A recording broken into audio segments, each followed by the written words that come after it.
So I wanted to share in this video the end of my Parisian escapade last week, just to share a few things which I think you might be interested in, and also invite you for a little 18th century tea time to share with you also some favorites of this fall and things which are also related to the 18th century, which is a bit the theme of this video. I went to the Musée Cognacq-Jay. I wanted to go there this summer because they had an exhibition I wanted to see, and I couldn't go because I had already a lot of things to do when I went in June, and you can watch if you want the video I did on my June escapade in Paris. So I didn't have the time, but I wanted to see the museum itself and the collection they have, which is all 18th century.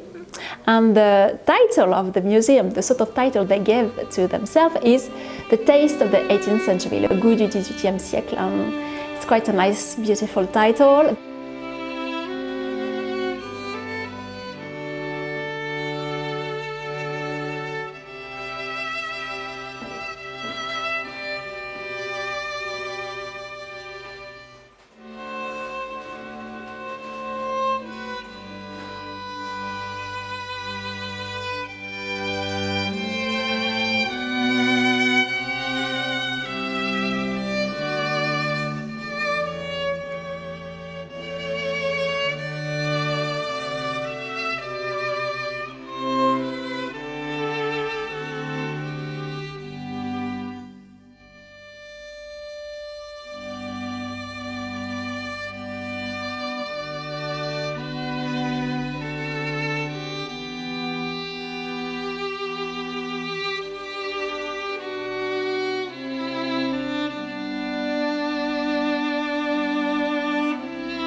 Unfortunately, in the museum there are not a lot of explanations. It's the reason I bought the book they have several books, and I bought this one just to have more information. And their collection change all the time, so because to protect the paintings and everything, they don't leave them to the public for too long. So you can go there, I suppose, pretty often and have different things on the wall. I will go back to there because it's a free museum, it's beautiful, there are a lot of all the masters of the 18th century that I like were there. There was also one of my favorite, Maurice Contant de la Tour, who is a pastel artist. He has done a lot of pastel portraits. And there is a big portrait here, all in pastel. And if you are familiar with pastel, you know it's a very fragile technique and it's very difficult to have something very big, especially in the 18th century. But it was beautiful to see this big portrait, all in pastel. There is something really magical with pastel I really like. So I invite you to go if you really are a fan of the 18th century. You wouldn't be disappointed. There are not a lot of tourists over there, it's really nice. And as it is a museum about the 18th century, there is also a totally forbidden room in the museum. I thought it was part of the past exhibition, but no, it's a room which is always there. There are some curtains to give some indication that it's not for everyone, because the 18th century, as you know, is also the libertine century. And there is a room which is really surprising, full of paintings, drawings, little objects like boxes, paintings behind curtains, and it's all the forbidden work, because a lot of these official artists like Boucher, I think Watteau, I'm not sure he did that, but Fragonard for sure, they all did some private commissions for clients who wanted some libertine works. So all of them did that, and I suppose maybe they enjoyed doing that, but also it paid well, I suppose, too. So you have here a quite interesting collection of very unexpected work, and I can't show you anything from this room because YouTube wouldn't be really happy with that. We are not living in a world where you can show these things like that, so you have to go. If you really are a fan of the 18th century, you are a fan of this side of the 18th century, you have to go at the Musée Cognacq-Jay to see the museum, which is beautiful, and all the paintings and everything, and also to see this room, which really we had a lot of fun. I was there with a friend and she really enjoyed it too. But it is absolutely not appropriate for this video, so I can't share any of that with you, but you will have to go next time you come to Paris to visit that.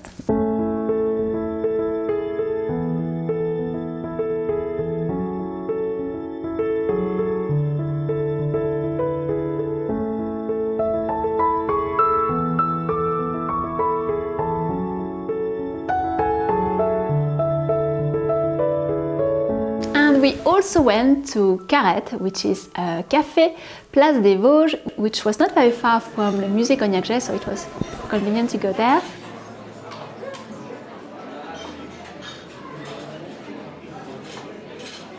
In this place, by the way, Carette, they are known for their macarons, but they are, for a pretty touristic place, they are pretty nice, which I have to say is not everywhere in Paris at all. The price is just the same. Just pretty normal for Paris. It's Paris, so you know you're going to spend more, but it's decent, and at least you have something really tasty and good to eat. So it's totally worth it, and the decor is absolutely beautiful. So I recommend it if you stop or you are planning a trip to Paris next year or in the upcoming month. You should have a stop over there because it's not far from the 18th century museum, Musée Cognacq-Jay, and a few others. It's just a place where you have a lot of things to see. So I went to visit at last the grave of my dear Duchesse D'Abrantès, who is buried in the Cimetière de Montmartre.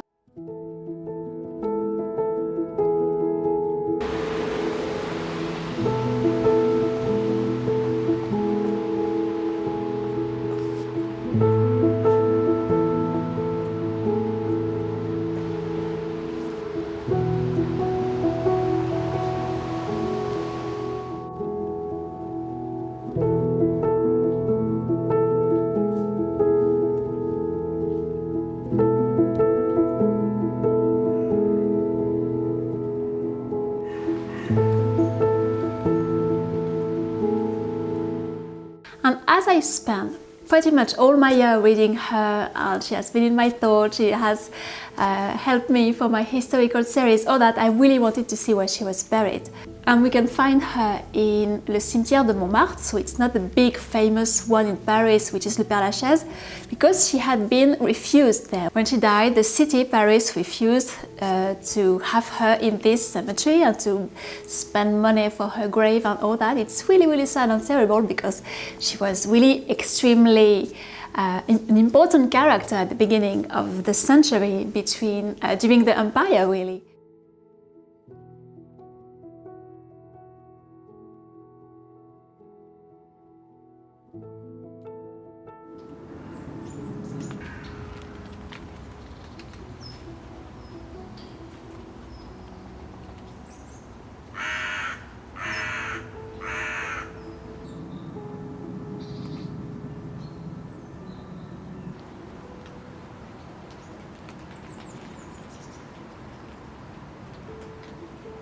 And Victor Hugo, the famous writer that you know, wrote a poem for her, and also thinking about all the tragic end of her life, because the city, Paris, didn't want her to have a decent grave or to spend money on her, and he wrote a poem for her. And later, David d'Angers, who was a sculptor, created a portrait for her grave, but I think it's a pretty ugly portrait. And he didn't know her, so I don't really know how he can have portrayed her like that, since I don't think he had even seen her, maybe on other artists' portraits. She had a good nose, but here she looks really like a witch on this portrait. But I will go back there because there are a lot of famous people there, some I would be interested in to see too, so I will for sure go back there. And I didn't have even a flower for her, so I want to put a flower on her grave next time I go, because she made me laugh a lot this year, and I'm really grateful to have found her books, her memoirs, and all her memories. So I will eventually go back there and put a flower on her grave just to thank her for all the joy she gave me this year.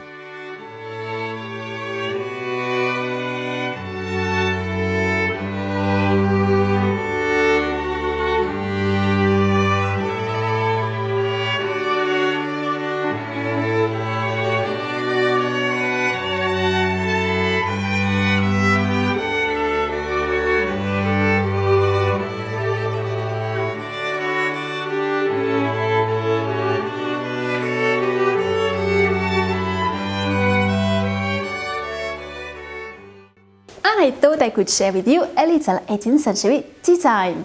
So from the museum, I came back with this thé de Marie Antoinette. And if you don't know this brand, it's a brand from the end of the 17th century, which existed already. I think they were doing something else at the beginning, but they are doing this tea, which is one of the oldest ones. And they are doing it from flowers and fruits which come from Le Potager du Roi in Versailles. So there is a bit of 18th century history behind this tea. And of course the box is cute and adorable, so I had to come back with that. And the tea is delicious. I also met in the Café Carette, Place des Vosges, with the friend who was with me. We met a sweet English lady who came from Reims, especially for the afternoon, and she brought me these biscuits, Fossier, which also started in the middle of the 18th century, the brand. It's one of the oldest biscuits maker in France, and they are pink. You can't see maybe really well, but they are pink, and they are also delicious, and she bought that for me as a little present, and it was adorable with few other things. And I have to say, they are absolutely delicious, so I have them in with my tea, and I have almost eaten all of them, so totally recommend them for a nice 18th century tea time. And I have to show you two 18th century books recently found. So the first one is this one. I found it, I was with a friend at my antique old bookshop in my town here.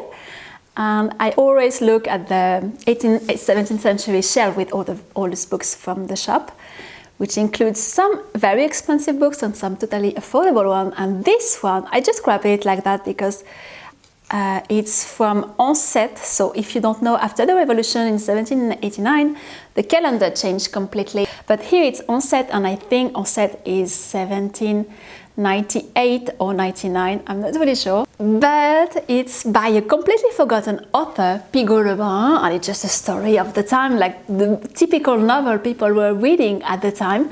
So it's Angéline et Jeanne Tombe de la Place Maubert in Paris. And I wanted to check this square when I was there, and I didn't have the time to see because it was very full of shops and food shops and all sorts of shops at the time.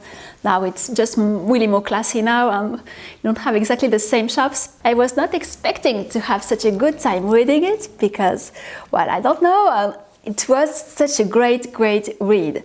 Typical, all the ingredients of the 18th century with a lady, you don't know if she's virtuous or if she's a libertine, you don't know, there is some ghost and a bit of gothic aspect too, as you had in England too at the time with Mrs. Radcliffe. So you have a bit of all of these ingredients. You have a duel, you have someone who is looking after another one, a love story. So you have all these ingredients, a happy ending, fortunately, and with a lot of humor all over the novel. Unfortunately, I didn't find some translation, but I just thought I could show you that because if you grab some books of your 18th century in your country, sometimes you might be surprised that they are still working today.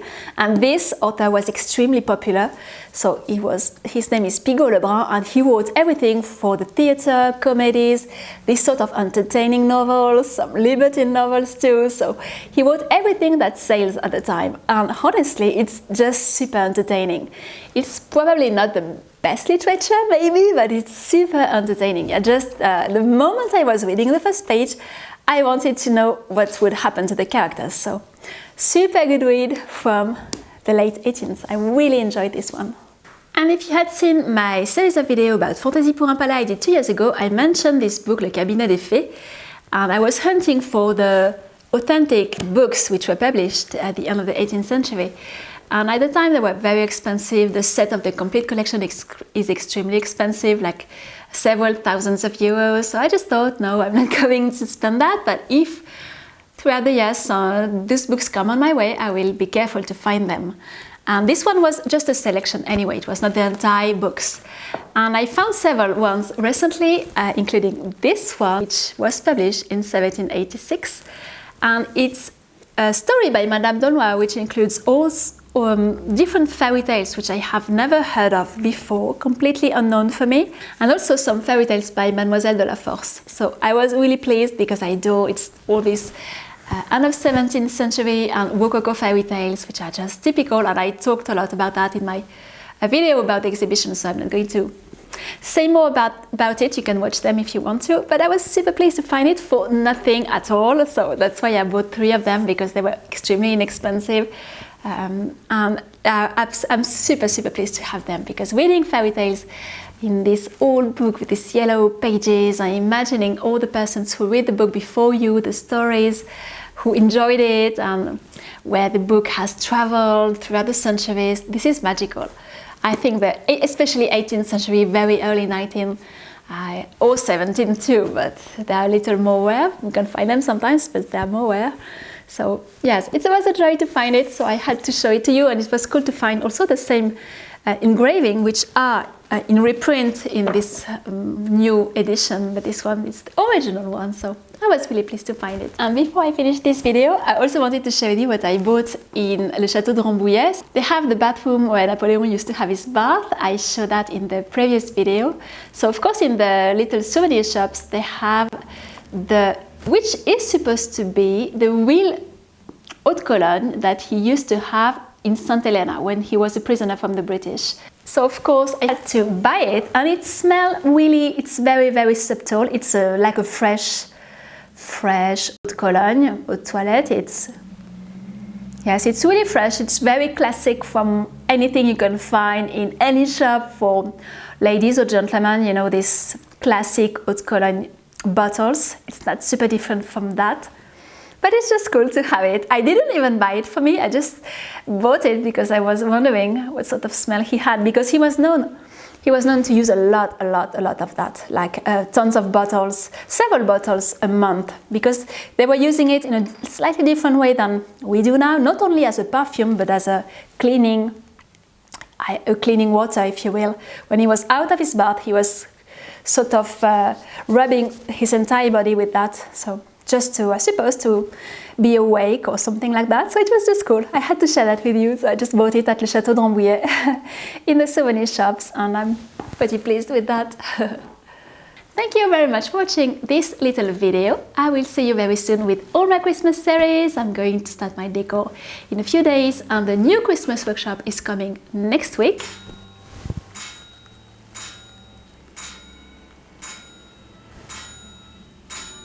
Okay, so my clock is not at all well adjusted because she rings every half an hour, so I need to check that, but I don't know how to do it, so she rings when she wants. So yes, I was saying that my new Christmas workshop is coming next week, but I don't know when yet. I'm continuing to work on it and filming and editing and all that, so you will be notified and you will know it if you follow me here and there, and for sure in the next video that you will see on YouTube. I will show you probably my Christmas mantle first, and then you will see a bit later the Christmas tour and a few other things. And till then, all the other Christmas workshops are open, of course. And the new one will remain open a little longer than the other ones, probably till the end of December. So you have all the information under this video if you are interested. And I will be excited to share with you my new decor and all the theme and the magical things we are doing this year. Don't forget to subscribe if you don't want to miss all the nice videos coming. And I will see you very soon.